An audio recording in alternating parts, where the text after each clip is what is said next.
লতি কচু চাষের একেবারে শুরু থেকে কেমন জমির চারা সংগ্রহ করবেন, কিভাবে রোপণ করবেন, কতদিন পর্যন্ত পানি রাখবেন। বর্তমান সময়ে তারুণ্যের চাষ যশোরের লতিরাজ।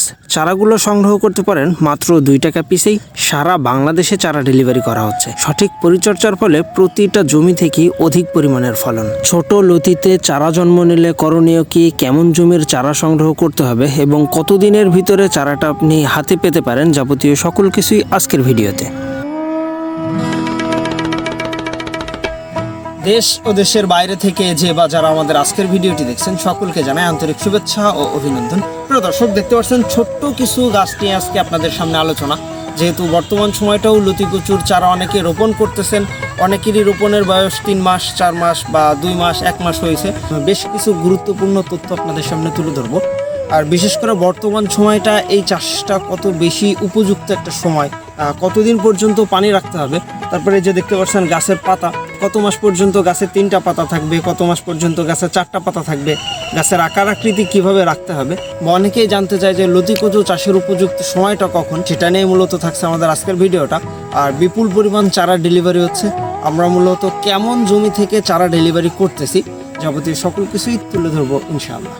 প্রিয় দর্শক, প্রথমেই আপনাকে খেয়াল রাখতে হবে আপনার লতি কচুর যেই জমিটা, অর্থাৎ যেই জমিতে আপনি চারাগুলা রোপণ করতে যাচ্ছেন, সেই জমির মাটিটা বা কাদাটা যেন আপনি নরম করতে পারেন। এই যে দেখেন, আমি হাতে ধরে দেখাচ্ছি আপনাদেরকে।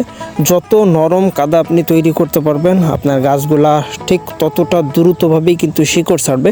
আর চারাগুলা রোপণ করতে হবে, এই যে দেখেন, 1 হাত পর পর প্রত্যেকটা চারা, আর 1.5 হাত পর পর এভাবে একটা লাইন দিয়েই কিন্তু আপনাকে চারাটা রোপণ করতে হবে, যেন পরবর্তীতে আপনার 2টা লাইনের মাঝে ঢুকে লতি কাটা, গাছ পরিষ্কার করা, যাবতীয় সকল কাজগুলো আপনি সহজে করতে পারেন। আর যখন কিনা আপনার গাছের বয়স 1.5 মাস থেকে 2 মাসের মাঝামাঝি, দেখতে পাচ্ছেন, সেরকম সময়েও কিন্তু আপনার গাছের গোড়াতে 1 থেকে 1.5 ইঞ্চি পরিমাণ পানি রাখতে হবে। আর এটা 3টা সার্কেল অনুসারে পানি রাখতে হবে। প্রথম পানিটা দিবেন, ওটা 12 থেকে 15 দিন পরে পানিটা শুকনো করতে হবে।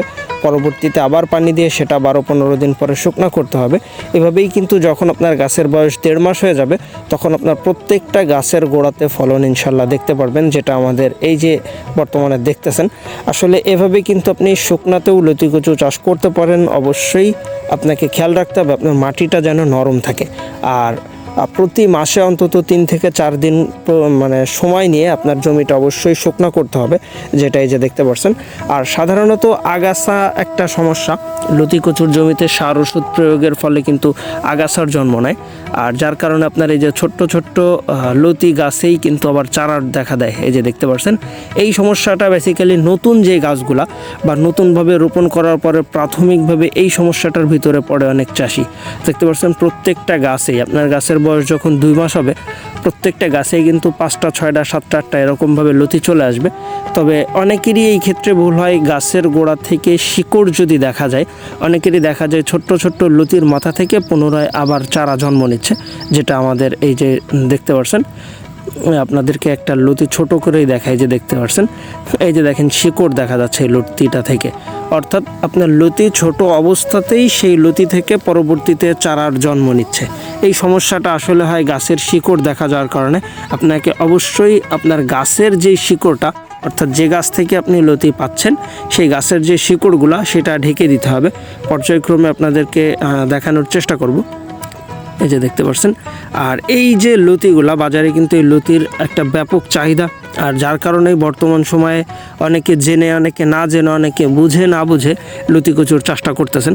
তা আসলে লতি কচুর চাষ যারা করতে যাচ্ছেন, প্রত্যেকটা ছোট ছোট বিষয় আপনাকে খেয়াল রাখতে হবে। আপনার গাছের গোড়াতে ঠিক এভাবে কাদা দিয়ে লেপে দিতে হবে, যেন গাছের গোড়াতে শিকড় দেখা না যায়। অনেকে মনে করে এভাবে কাদা দিলে পরবর্তীতে এখান থেকে লতি বের হতে পারবে না, কিন্তু এটা ভুল তথ্য। অবশ্যই আপনাকে এরকম প্রত্যেকটা গাছের গোড়া শিকড় যেন দেখা না যায়, সেভাবে গাছের গোড়াগুলো লেপে দিতে হবে। তাহলে কিন্তু প্রত্যেকটা গাছ থেকে আপনার বিপুল পরিমাণ ফলন পাবেন, আর লতিগুলোও বেশ বড় হবে। এই যে দেখতে পাচ্ছেন আমাদের জমিতে একেবারে নিজ হাতে আমি নিজে কাদা দিয়ে এভাবে লেপে দিচ্ছি, যেটা পর্যায়ক্রমে আপনাদের প্রত্যেকটা লতি কচুর জমিতেই যেসব গাছের গোড়াতে শিকড় দেখা যাবে আপনাকে অবশ্যই এই বিষয়টা খেয়াল রেখে তারপরে লতি কচুটা চাষ করতে হবে।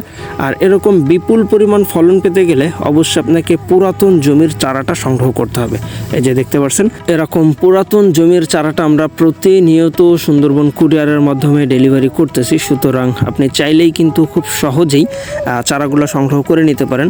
প্রায় 20,000-এর উপরে আজকে একদিন আমাদের ডেলিভারি আছে, যার কারণে অসংখ্য যুব সমাজ আমাদের কাজে সম্পৃক্ত। দেখতে পাচ্ছেন প্রতিনিয়ত এভাবে আমরা চারাগুলা ডেলিভারি করি, চারাগুলা পরিষ্কার পরিচ্ছন্ন করে এখান থেকে প্রসেসিং করে প্রত্যেকটা বস্তার গায়ে আমরা নাম লিখে তারপরে এই চারাগুলা ডেলিভারি করতেছি, যেটা সারা বাংলাদেশেই চলে যাচ্ছে। সর্বোচ্চ 24 থেকে 48 ঘন্টার ভিতরেই মূলত আমাদের ডেলিভারি কার্যক্রমটা দেখতে পারতেছেন। প্রত্যেকটা চারা আপনি যদি এরকম পুরাতন জমির চারাটা দেখে শুনে সংগ্রহ করতে পারেন তাহলে প্রত্যেকটা গাছ থেকেই মাত্র 1.5 থেকে 2 মাসের ভিতরে ফলন পাবেন। আর একটানা 8 থেকে 10 মাস পর্যন্ত ফলন পাওয়া সম্ভব যদি আপনি এরকম সঠিক চারাটা সংগ্রহ করে নিতে পারেন, পুরাতন জমির চারা। যেটা একেবারে সরাসরি আপনাদেরকে দেখানোর একটাই কারণ, আপনারা অবশ্যই যেন এই চাষটা করার আগে প্রত্যেকটা ছোট ছোট বিষয়গুলো জেনে বুঝে তারপরে চাষ করতে পারেন, তাহলে এখান থেকে বিপুল পরিমাণ ফলন পাওয়া সম্ভব। এই যে দেখতে পাচ্ছেন ঠিক এভাবেই কিন্তু আমরা প্রত্যেকটা বস্তাতে লিখে দিয়ে তারপরে আমরা চারাগুলা ডেলিভারি করি, যেটা সুন্দরবন কুরিয়ারের মাধ্যমে দেখতে পারতেছেন। প্রতিনিয়ত আমাদের সারা দিনের যে চারা কাটিং সেগুলা শেষ করে আমরা পরবর্তীতে কুরিয়ারে চারাগুলা বুকিং দিয়ে তারপরে কিন্তু আমাদের সম্পূর্ণ কাজটা সম্পন্ন করি। এই যে দেখতে পারতেছেন। আর এইভাবে যারা চাষ করতে যাচ্ছেন বা বর্তমান সময়ে যারা লতি কচু চাষের জন্য আগ্রহী, নিঃসন্দেহে আপনি আমাদের ভিডিও স্ক্রিনে দেওয়া নম্বরে যোগাযোগের মাধ্যমে একেবারে 100% পুরাতন জমির চারাটা সংগ্রহ করতে পারেন। প্রিয় দর্শক, এই ছিল মূলত আমাদের আজকের ভিডিওটা। দেখা হবে পরবর্তীতে আবার নতুন কোনো ভিডিওতে, নতুন কোনো চাষের সন্ধান। সে পর্যন্ত সবাই ভালো থাকবেন, সুস্থ থাকবেন। আল্লাহ হাফেজ।